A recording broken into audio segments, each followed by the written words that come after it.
জীবনে কত মানুষ এসেছে, কত মানুষ চলে গেল, তবু কখনো কারোর জন্য চোখের কোণে অশ্রু জমেনি।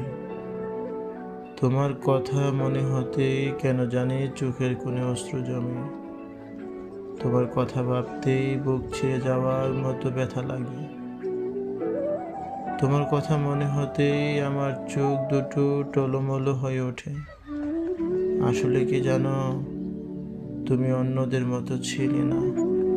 তুমি ছিলে হৃদয়ের খুব বিশেষ একজন মানুষ। দীর্ঘশ্বাস ছেড়ে ঠিকই প্রভুর কাছে বলি, তোমায় ভালো রাখুক সে। চোখের কোণে জমা অশ্রু যেন অভিশাপ হয়ে তোমার স্পর্শ না করে।